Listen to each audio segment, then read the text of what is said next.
Hello everyone, Ego Robot here, and today we are going to discuss someone in Final Fantasy VII lore that is a bit of an elephant in the room with a good portion of the fan base these days. Why, you ask? It's not really anything personal towards Mr. Goofy, lovable Gungaga per se. Yes, I'm talking about Zack Fair. Me?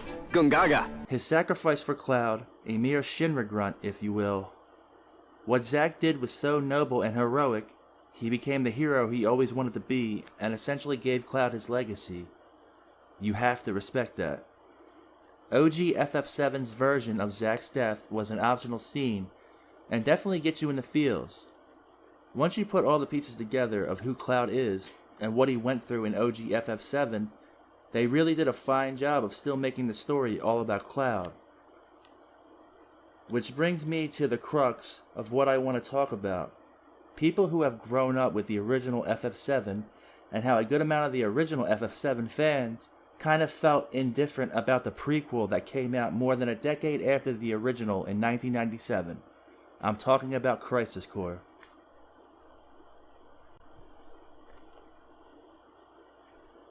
There's a lot that I can say about Crisis Core. We could talk about, dumb apples. So, Angeal, what's the deal with dumb apples? We could talk about Mr. Poetic Genius himself. Poor little Sephiroth. You've never actually met your mother. You've only been told her name, no? I don't know what images you've conjured up in your head, but... Genesis! No! Genova! But we're sticking with the Zack discussion. What are you talking about? What's going on here? I make it very well known that I am a Cloud stan. Get help. His character has resonated with me with his identity crisis, him being awkward and not very social, also his mental health problems and trauma. For its time, Cloud's story was pretty deep, unique, and took some risks. I also have always loved him kind of being an a-hole at times. Like I give a shit. Fast forward to the prequel. I never thought we needed to play as Zack for a whole game. However, I wasn't naive to think it wouldn't fill in some gaps with understanding just who Zack was. Zack was an important character in the original game, and I felt he was put in to further Cloud's story and make it more unique. Zack was put into that game late in development, to the point that Yoshinori Kitase was very surprised about the addition. Anyways, Zack was decent and all, but never resonated with me enough to understand his extreme die-hard fanbase. Let's just say, I like characters with a few more flaws, if you will. With more highlighted flaws, seems to come more depth to the character naturally, at least to me. But don't be too hard on me. I'm just a Cloud stan, I can't help it. Zack in Crisis Core was made to be almost perfect. He was a soldier first class. He was always open to everyone and pretty much wore his heart on his sleeve. Zack's death scene in Crisis Core was pretty sad, but also a bit over the top to put it lightly. In OG you see him get capped by a few Shinra grunts, but in Crisis Core you see him take out what seems to be 100 Shinra grunts, and then get capped by a few Shinra grunts. Get what I mean? What he did for Cloud was awesome though, but it came at a cost for the Final Fantasy VII fanbase in a way.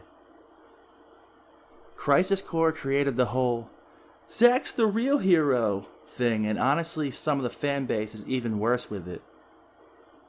There's a decent amount that want Cloud dead, and Zack to replace Cloud, or they just want Zack as main character to steal the spotlight from my boy Cloud in Remake. There's been this type of talk for years, but now, with this certain scene, it's only made it worse and more intense.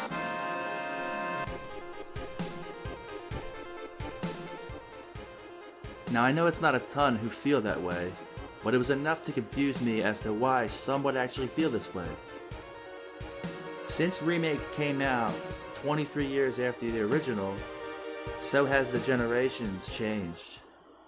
It has seemed like Cloud to an extent doesn't resonate as well as a bubbly, happy-go-lucky guy like Zack does. Some people's first experience with Final Fantasy VII is Remake.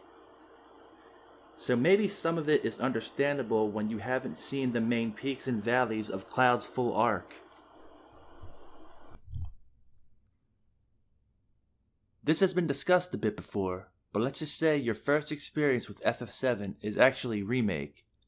They made a curious decision to add many things from the entire compilation, which you may not understand the context, but also, say you've never played or even finished the original.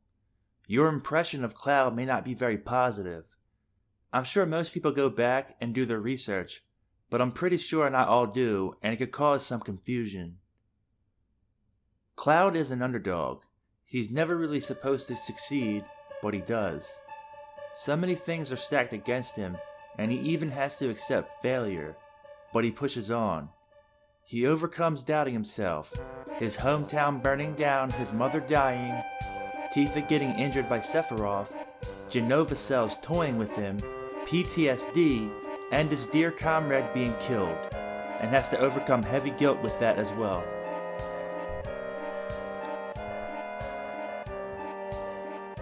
People often say that there would be no Cloud without Zack, and that's true in the story.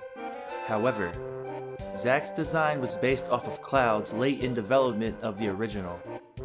Cloud was also the first protagonist ever in Final Fantasy VII lore, so in that sense, without Cloud, there would definitely be no Zack. Thanks for listening.